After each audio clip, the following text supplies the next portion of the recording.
definitely got students, and we've got all our presenters, so that's good. So thanks everyone for taking the time to kind of come along to this, whether you're a student or one of the presenters.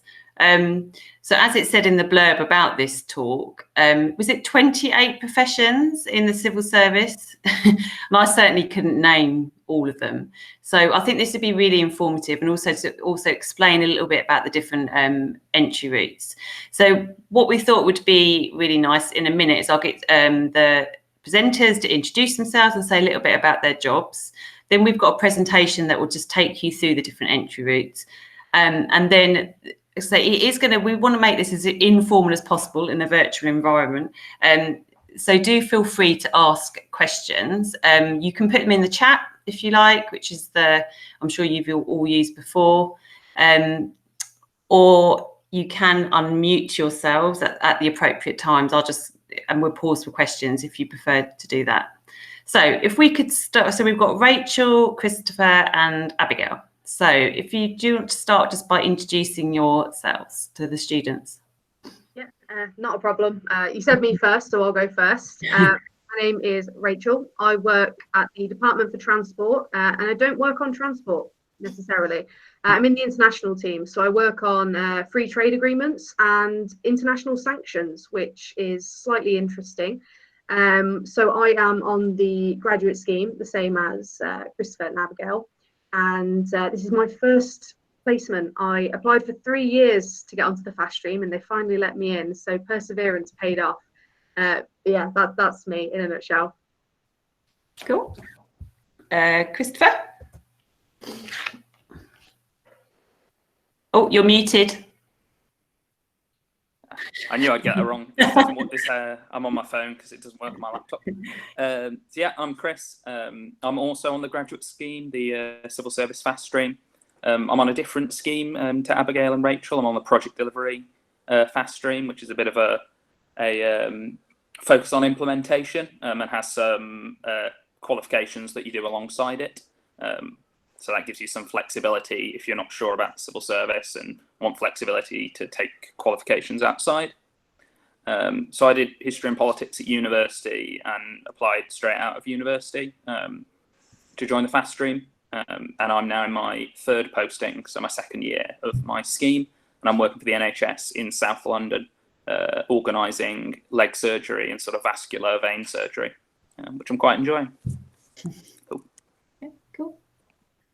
So Abby? Hi, yeah, I'm Abby.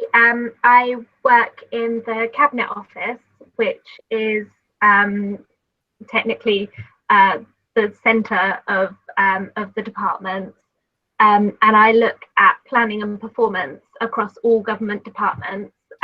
So it's a really interesting role. You get to see what the whole of government's doing, basically.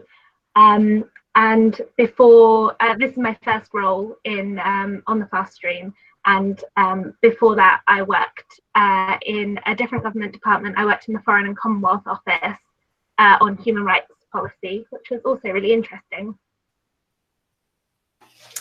Cool, excellent. Rachel, forgive me if you did say, what did you study at university?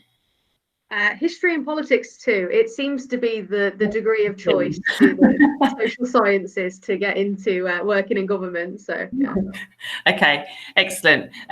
Okay, so Rachel, do you want to share your screen and we'll get cracking with the presentation? Absolutely. So this is just a sort of introduction to what is the civil service and some different entry paths to get in. So I'm just going to wait for this to kick in. Let me know if that's working. Excellent. Okay. Can you see that? Yeah. Perfect. Okie dokie. So obviously doing some outreach today, chatting to you guys about the civil service, something we're passionate about because we're in it, and we would like to encourage more applicants from diverse backgrounds. So what is the civil service? Most people will think, oh, the Houses of Parliament, and that is true. It's quite tough to start working there, actually. It can be very competitive to work in the actual political centre, but really what we are is, we help the government of the day to develop and implement its policies as effectively as possible. So we're politically impartial and independent of government. Now that doesn't mean we don't have our own political, leanings, ideologies, but it doesn't factor into our work. So we are accountable to the public and uphold the civil service code of integrity, honesty, objectivity, and impartiality. So we help the government of the day is pretty much it. And we're made up of a lot of different things. So you'll recognise one, Prime Minister's office, obviously. We've got 24 ministerial departments, like the Department for Transport. We've got 20 non-ministerial departments, i.e. the National Crime Agency. We've got 408 agencies and public bodies, such as the Highways Agency, 3 devolved administrations, so Scotland, Wales, Northern Ireland, 97 high-profile groups, like Border Force, and 12 public corporations like the BBC. It's not necessarily civil servicey, but if you look on the what makes up the civil service online, this is it. So obviously you go in. I would love to work in public. I would love to serve. How can I get in? So one entry route is apprenticeships. You can do direct entry. It's very difficult. I personally wouldn't recommend it because I tried so often and didn't get in, but it is a valid entry path. There's the early diversity internship program, there's the summer diversity internship program, and the fast stream, which is the graduate scheme that all 3 of us are on. So apprenticeships, you'll be familiar with these. They give you the opportunity to earn what you learn and develop the technical skills necessary for the role. They're available in any of the ministerial departments and within some of the arm length bodies. So for me, for example, Network Rail run apprenticeships. And starting salary, you're looking at about 19 to 25k. Now, this is interesting now because London waiting might become a thing of the past, but we'll have to wait and see how that's going to work out. But if you ever look at a salary and it's on the higher end, it's probably going to be in London. So direct entry. So these are the grades within the civil service. So you'll notice there's quite a few. And you can see some of the wages are brilliant. You know, the senior civil service, if you're looking at a director general or something like that, very high up within a department, you could be earning upwards of 70 to 140k. Now, I always include this because I'm personally from a lower socioeconomic background, so it was all well and good me wanting to have, a good career, but I also needed to pay the bills. So at the moment, I'm sort of at the HEO level. So the point of the fast stream is you come in at a certain level, and then after 3 years, you finish as a grade 7. And obviously, there's a slight wage jump there, which is very good, and more responsibility, and there's an emphasis on progression. So you can apply for these on civil service jobs. There's lots of different roles in lots of different departments. The first 3 are probably the entry level ones. So what is needed? The early diversity internship program. So applicants can be BAME, disabled, or from a lower socioeconomic background. It's open for first year university students, and it's a 1-week placement within a government department during Easter break. Now, I will say these probably will change because of COVID, and the edict this year is going to be virtual, but we don't know what it's going to look like next year or going forward, obviously, when you guys possibly are at university. It does take place in London, but all your expenses are paid. So if you need to stay at a hotel or if you need to get a train, they will cover it for you. So it's all good. Then there's a summer diversity internship. So this one's a little bit longer. This is the same criteria. So BAME, disabled, or from a lower socioeconomic background. It's university students in their final 2 years, and you do need a 2.2 or higher as a predicted grade to get in. The placements are between 6 and 9 weeks. It can take place in any government department across the country, so it's not necessarily London. You get a fast pass onto the fast stream. So what this means is you jump a few application processes. You automatically go through to the assessment centre, which for me was the final stage. So you bypass a lot of the usual application process. It's well worthwhile. And you get paid about £300 to £350 per week, paid monthly. So you do get paid for the SDIP. The fast stream. So the fast stream is a very competitive development programme. I think in the year myself and Abby got on, it was 800,000 applicants, so something obscene, 80,000, and they took on 1% of the people who applied. So it's a very competitive programme. So applicants can be existing civil servants or university graduates with a 2 or higher. Requirements vary based on the chosen scheme. I'll show you in a second some of the different schemes available. So obviously, if you wanted to do engineering, you probably need to have an engineering degree. Other than that, you can just do history and politics like the rest of us. So there are a variety of schemes and roles. It can last for 3 to 4 years, dependent upon the programme you're on. And the starting salary, you're looking at about 28 to 30k, and upon completion, 45 to 60. So very nice pay jump. Looking forward to that. So these are some of the schemes that are available. You can see that some tiny slivers there. If you look at 12, that's the House of Parliament scheme, which I think takes on 6 people a year. So if you're trying to get onto that, best of luck to you. Same with the diplomatic service. They're very competitive schemes within the fast stream. So we've got commercial, digital data and technology, the diplomatic service, the economic facet of that, finance, generalist, which is what I am. There's the government communication service, economic service, operational research service, social research service, statistical service, obviously Houses of Parliament, human resources, project delivery, and science and engineering. So as you mentioned earlier, there are 28 professions, and there are, at the moment, 15 schemes. So there's a variety of roles that you can apply for within the civil service via the different entry paths. And that's for me. That's my presentation. Hopefully it's helpful. It might also be worth saying that with regards to the early diversity internship programme, applications for that open very early in your first year at university.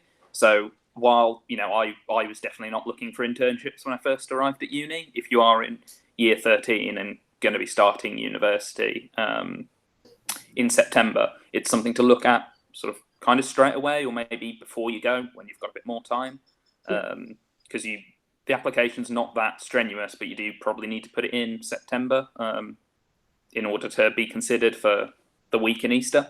So that's worth thinking about if you are BAME, disabled, or low socioeconomic background, and so can qualify. The only other addition I'd make was that while Rachel reflecting on direct entry can be sort of a difficult entry route, or it's applying for specific jobs just as you would for any other sort of job. Applying to the fast stream, if you progress through, say, several steps of the process, but then don't go all the way, you might be offered a direct entry job. So like a close friend of mine got all the way to the last stage and then didn't get on the schemes that he wanted, but he was offered a job in communications for the Foreign and Commonwealth Office. So sort of there are other routes into direct entry, and sometimes just applying for, say, the fast stream will make it easier to get those direct entry roles as well.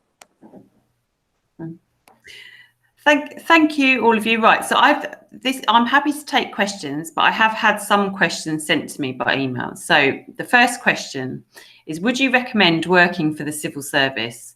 And if so, why? Abby, do you want to start with that one?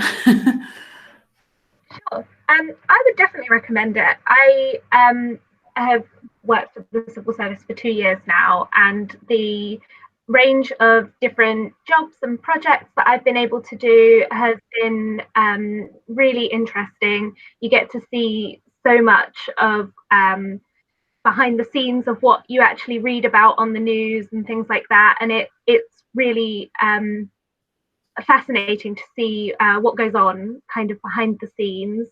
And something else that I think is really important and really valuable when working for the civil service is your work-life balance. They really care about making sure that people are looked after where they're working. So it's not as harsh on the long hours. Obviously, if there's a busy project, your hours might get a bit longer, but they really take care of you and make sure that you take the time back in lieu of all of the extra hours that you might do if you're working on a project. And I think that kind of balance for me is really important. So linked to that, I mean, Chris or Rachel, you could come in on this. What would you, if you had to sort of say what the best bit of your job was and what the worst bit of your job was, what would that be? So I think, again, like variation is very big. Like the civil service is a huge employer. I think it's the largest employer in the UK, or it's very close to it, and covers all those 28 different professions. I think one of which even includes vets, the government vet service. That's why there's not a bespoke scheme for it. So I think particularly for the scheme that I'm on, or like the fast stream, you get such variety of work. So I've worked on housing at the Ministry for Housing, Communities and Local Government. I've worked on sort of finances, negotiating the Treasury at the Department for Work and Pensions. And now I'm seconded out to the NHS, organising leg surgery, which is not something I know or previously knew sort of anything about. So I think that variation's a real strength, particularly if you're a bit like me and didn't really know what you wanted to do before university. And also I think I'm quite risk averse, so being moved from posting to posting sort of automatically is quite good to see different jobs, whereas I might have been tempted to stay in one and then not seeing the rest of what's on offer.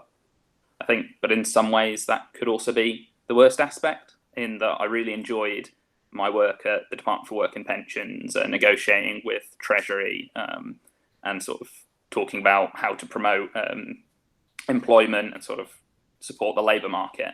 But I was only scheduled to be there for 6 months, so I had to move on. Whereas I think I would have quite liked, say, 12 months to get a bit deeper into it. So different schemes have different structures. Most schemes have year-long postings, which I think I prefer than 6 months, where you perhaps only just get a flavour of what a job's like. Oh. Rachel, best and worst? Okay, so I would say that the best thing about being on the fast stream particularly is that it's all about development. It's all about becoming the best version of yourself and picking up skills and knowledge that can aid you as a future leader of the civil service. You know, they really do emphasise your learning and development. If you need to go on a course, you're going on the course. If you want to understand something better, you can do. And, you know, the whole point of it is I'm very passionate about learning and development. So it's perfect for me. I'm really happy with it. I would say my least favourite thing about being on the fast stream is probably the ad hoc nature of finding out where you're going. So I don't know what I'm doing next year until August, where I'll get randomly allocated a job. And it probably will be in London again, which then is tough because I'm from Coventry. But that's fine. It is what it is. And it's based on the needs of, obviously, the government and the civil service. But yeah, I don't like the way you don't know what you're doing yet until August. So you have to be adaptable. So if you suddenly find yourself posted to a job in another part of the country, do they provide any help or advice around finding accommodation and things? Yeah, and they'll also provide monetary support as well. So if you needed to be committed to 2 properties, they will help you out with financial support for that.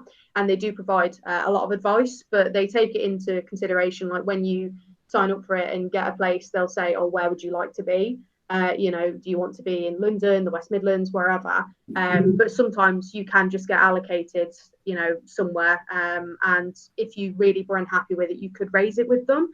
But they do take your considerations into account. Yeah, and if you have a reason why you actually can't move for some reason, whether it's a caring responsibility or something else, then you can get a relocation restriction. So lots of fast streamers can't get moved for various reasons. I have no real reason why I can't move. Like I can get moved, but if you have a reason why you can't, then like you can still 100% apply and you won't be forced to move anywhere. So I mean, you've all mentioned the competitive nature of the application process, and I have heard that figure before, about is it 800,000 applicants? I was thinking surely that's wrong, but I have heard that before. So what made? How come you got the job? What made you stand out, do you think? It became a vendetta for me. I was like, I'm going to get in. Not only that, when you do interviews and practice, you do get better at them. I would argue what made personally me stand out that was different was probably just the life experience that I had had previously. I haven't met many people on the fast stream who worked in retail before. Generally is that their job. So because of that, I have good customer facing skills, communication. I've led before. Not everybody on the scheme has previously led. They will have the capability to lead, but they might not have had management experience. So possibly that, everyone has their own key strength or something that separates you from everybody else. And it's about understanding what do you do well and what do you need to improve upon. So for me, probably confidence. I'm a confident person. How about Chris and Abigail? Did you have any particular experience or work experience, do you think, that helped, or what do you think made the difference? I think on lots of that, the civil service sort of set up recruitment processes to be somewhat blind to what you've done before, so you can give good examples even if, say, you haven't had much employment before or something like that. So I applied out of university. I didn't have much work experience before or nothing like the civil service. But if you're able to give a good account of yourself and I suppose perform well in sort of mock scenarios in the assessment centre or in sort of like the online sort of role-playing exercises, then you can still get on. I think a lot of it's thinking about what have you done in scenarios. So as someone who's interviewed candidates before, I've heard some great accounts of sort of demonstrations of organisation where someone was organising a trip for their like younger brother with sort of visual impairment to the seaside, and that gave a really good example of sort of thinking about how you'd engage with different people, organising your time, that sort of thing. So I think a lot of it's just trying to represent yourself in the best way possible, and so I definitely advocate sort of interview practice and things like that. Yeah, and I would say for me, how I found the assessment centre, I really enjoyed the day. It was lots of different tasks, and you had a bit of information. You had to write a report about it and things like that. And I found that I really enjoyed it, and I think that helped because that really did reflect the type of work that we're doing every day. So I think that because I was enjoying what I was doing, I was able to relax a bit more, and I wasn't so nervous. I mean, I'd be interested to know a little bit more about the assessment days. What sort of tasks did you have to do? Was it a whole day? Yeah, so my assessment centre was split into 3 sections, and please correct me if I've misremembered anything. But there are 3 sections. So there's a policy analysis exercise, there's a group exercise, and a leadership exercise. So if I take one of them and then you both can do the others. So the leadership exercise, we were given a scenario about a member of our team, and we had to have a discussion with another senior manager, and we were given a lot of information. Some of it was a bit more sensitive, some of it was a bit more to do with the job and a problem, and we had to sort of digest that information ourselves and decide what action we wanted to take. And it was about a half hour, 45 minutes conversation with a member of the assessment centre about what we wanted to do in a specific situation. And that was my first activity. And then I did the other 2 after lunch, I think. So yeah. So yeah, I can take the like the group exercise. I think each assessment centre is a half day. People, so there's one in London and there's one in Newcastle, I think, at the moment, depending on when you are. So I suspect for most of you, if you were to apply, you'd go to the London assessment centre. But so the group exercise, I think there was about 8 of you, or 6 or so, something like that, in a room, and your task was to negotiate between yourselves how to split a pot of money. And so everyone had a number 1 preference that they really wanted to get funding for, and then a number 2 preference which they also wanted, and then it was just about how you interacted. So it wasn't even a case of like, did you get agreement from for everyone for your offer. It's, did you facilitate the discussion well? Did you represent your position well? Did you collaborate with others and sort of build coalitions with, say, people who had your option as like their second one? So it was all about intercommunication, interpersonal skills, and your sort of representation of yourself, which was quite enjoyable. There are sort of like 4 or 5 assessors around the outside of the room, just seeing how you all interacted and how you kept time. And yeah, I found it quite interesting. Leaving me with the analysis one, which was easily my weakest session at the assessment centre. So it's to try and simulate your role as someone who would work on policy. So you're given a number of different pieces of information, and you have to condense them to try and make a decision. And you're preparing basically like a briefing for somebody in a leadership role, and you are making recommendations based on the information you have available. So it would be something like, oh, let's say this gas company is doing this behavior and we want them to do another behavior, or you've got to do a cost benefit analysis. So you have to look at both sort of options available to you and make a recommendation, which is what we do as policy advisors for ministers. You know, you will write policy and you'll make a sort of recommendation to ministers on the information available to you. So it's a fairly lengthy writing exercise, and it is very quick. You've only got, I want to say, half an hour or something, half an hour to an hour. So you get some time to do the sort of pre-reading, and then you have to create the document and briefing, and you have to try and get it done within the word count and within the time. So it's very quick pace. It's, I would imagine, a bit easier when you've just come straight out of university because of the essay writing skills, possibly. I was very out of practice after 6 years in retail, so that was why I didn't do particularly well. But that wasn't an impediment, and it's just to get a flavour for your writing style as well. So.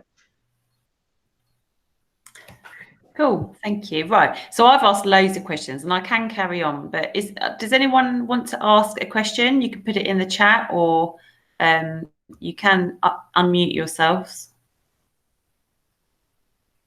If not, I'll just carry on. Yeah, there's no silly questions. Like, I didn't know very much about the civil service before I went to uni at all.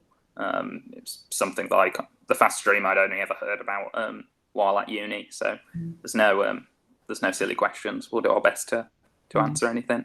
Well, perhaps while they're thinking, I'll ask another. So you talk about how you didn't really know much about the civil service. I mean, how did you all figure out what job you wanted to do? How did you come up with a career plan? So for me, I knew I wanted to do history and politics at university, because I enjoyed that, and I didn't really know what I wanted to do job-wise afterwards. But I liked the writing, I liked the politics, and I wanted to do something that was going to help people and sort of action some of the things that I'd learned about. And then a lecturer actually suggested, because I studied international relations within politics, applying to do the diplomatic service fast stream. So then I had a look online, and it saw that you could apply to 4 of the 15 schemes at once with one application, same process, and found out more about that, put my 4 down, and got project delivery, which I'm very happy with. So I guess it was a process of enjoying politics, wanting to do something in public service, and also knowing that work-life balance thing, I suppose, if I didn't want to be working, 14-hour days all the time. Yeah, cool. So Rachel, Abby, when you imagine yourselves back at so most of the students here who are either here or going to be watching it later, recording, are probably 17, 18. So if you take yourself back to your 17, 18-year-old self, did you have a burning desire then? In actual fact, it's what C has asked. She said, did you always want to work in the civil service? And if not, what made you work for them? So that's very similar to what I just asked Chris, actually. So do one of you or both of you want to take that on? Yeah, sure. Shall I go first? So I actually, I didn't know it was the civil service, but I knew what I wanted to do roughly when I was about 18, 19. So I went on my gap year, and I moved to Japan to go and teach English. And I had such good plans laid out to do a homestay, and I was going to study. And 3 weeks after I got there, there was a massive earthquake, tsunami, and nuclear disaster, which was not in my plan. And I was evacuated back to the UK by the British Embassy as part of their consular work that they do for British nationals overseas. And I was like, oh, that was a bit traumatic, and wasn't really what I had planned to do. But that sort of crisis work really interested me, and I was like, wouldn't it be amazing to do that sort of work and help people in the future? And from there, I studied international relations at a university, and I sort of found my way into the civil service from there. Cool. So it took a natural disaster. Yeah. It's not the most natural progression, but that's what happened to me. Yeah. Yeah. Cool. Okay, Rachel. I think it's pretty similar to Chris. I knew I wanted to do history and politics at uni, and then after that was just like a huge void. I had absolutely no idea what I wanted to do afterwards. So at 17, I think I was just having a whale of a time at sixth form generally. And what made me want to work in the civil service was I've always wanted to be involved in politics and to work in politics. I'm a proper geek, as in watching like BBC Parliament just because it's on. So I'm very interested in the whole political process. So I always wanted to sort of work with that. And serve the public. Like I want to help make the civil service the most diverse and inclusive employer, and just a great place to work for everybody. So I'm really passionate about improving the civil service and society as a whole as best we can.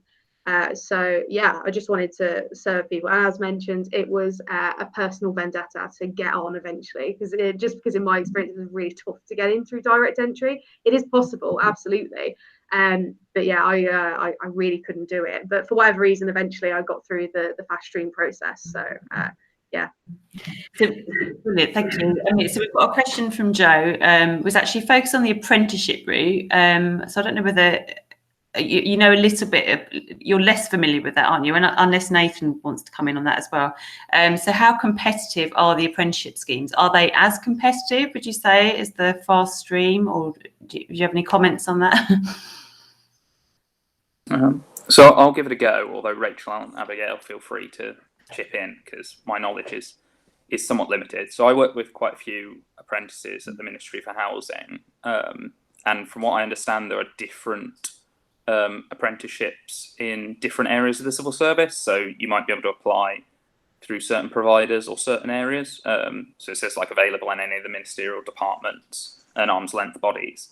So I think you might be able to apply directly to some of those departments. I think they will be competitive, but probably not as huge numbers as, say, the fast stream, just because you wouldn't be applying to like such a range of schemes. I'm guessing the application process would be pretty similar as in assessment days. I mean, so what would your advice be to the students now if they wanted to prepare to be successful, whether that's in the apprenticeship application or the fast stream? What could they be doing now to sort of really, I know it's difficult at this particular time in terms of getting work experience and things like that, but is there any tips or advice that you would pass on? So I think it might be useful to Google civil service success profiles. I know it sounds somewhat dry, and it is a somewhat dry document, but it explains how the civil service assesses anyone to join it. The idea making it sort of background neutral, and to an extent experience neutral when you're at sort of your age and our age, when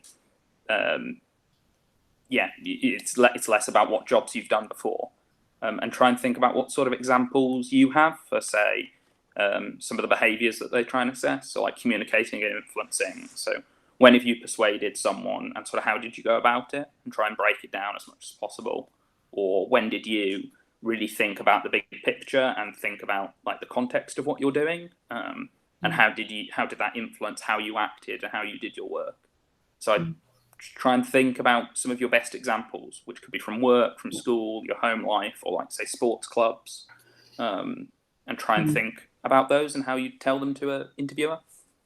So it's continually just reflecting on what you're doing, basically, and gathering up as much evidence as possible. Yeah. Is there any other sort of tips and advice, Rachel, Abby, about, for a 17, 18-year-old that's hoping to go to the civil service one day? For me, something I found really difficult was speaking publicly and with confidence. So I would just take any opportunity that you can to do sort of presentations or talking at events a bit like this, and take that opportunity to practice speaking with confidence. And I think that really will help in sort of assessment centres and interviews and things like that, because you will be asked your opinion on something. So the better that you can speak, and for me, it's always going bright red when I talk. So and I hear my voice wobble. So practicing that is something that I wish I had done more of. I think that's really brilliant advice. I don't know, one or two students in this group actually we did send around an opportunity which is organised through a charity that's set up exactly for that purpose, about sort of developing confidence in presentation skills. So hopefully some students are taking advantage of that, but if not this time, we hope we'll run some more courses with them. And again, like you, I think everyone could do with continual kind of staff development on that kind of thing. Yeah. Rachel, anything final kind of things to add, advice or tips? I mean, just echoing exactly what both of you have said, continually work on your skills. I think if you can really understand your strengths and development areas, that will help. Like, what do you do well and how can you get better at it? And then what do you possibly struggle with and how can you get around that? Like you're saying with public speaking, for example. So you knew that wasn't something you were as comfortable with, so you have to work on it, So with my policy writing and analysis, for example, that is not one of my strongest suits. So I've had to work at it. And it's about becoming a more well-rounded individual. Work on your soft skills. So your communication, your teamwork, just take any opportunity that you can. And as Chris was saying as well, think when you do something like with these examples, have a look at the success profiles. Think of a time you've shown that behaviour. And use the STAR method. We love the STAR method, your situation, task, action, result, and frame it in that way, because then it's really easy for employers to see exactly what you did as well, and always emphasize what you did, even in a teamwork example or anything like that. I led on this, I did this. So exactly that. Just continue working on your skills and practice. Brilliant. Thank you. So are there any final questions from students? I think the chat has gone quiet. I mean, I'd just like to thank you so much. It's really, really good insight into kind of all the different careers available and the different entry routes. And I think you're right. I mean, I think when I was 17, 18, I wouldn't have a clue what the civil service actually meant in reality. So it's great to have this opportunity at this stage to, really start researching it. And I'm not sure, I think most of the students are in year 12. So obviously when you come back in September, students, we're continually looking for different opportunities that you can get involved in and gain experience.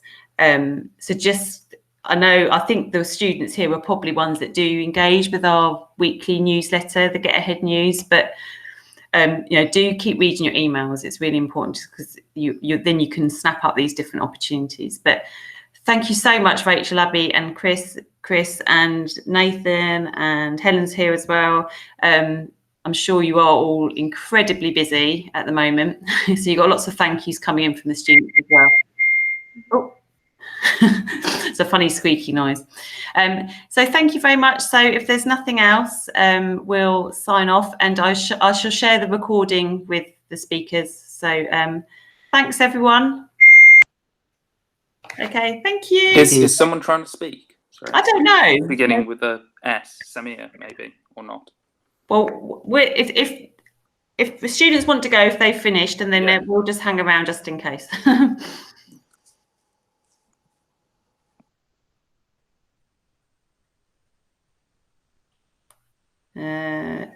No, everyone's gone. I think, yeah. Okay, I couldn't. That was brilliant. Thank you ever so much. No worries. Pleasure. Yeah, brilliant. All right, so hope that enjoy the nice sunshine if you get to go out anywhere. I haven't left the house today. Yeah, you too. All right, take care, everyone. Thank you very much. Thank you. Cheers, see ya. Yeah, thanks for having us. Thank you. Bye.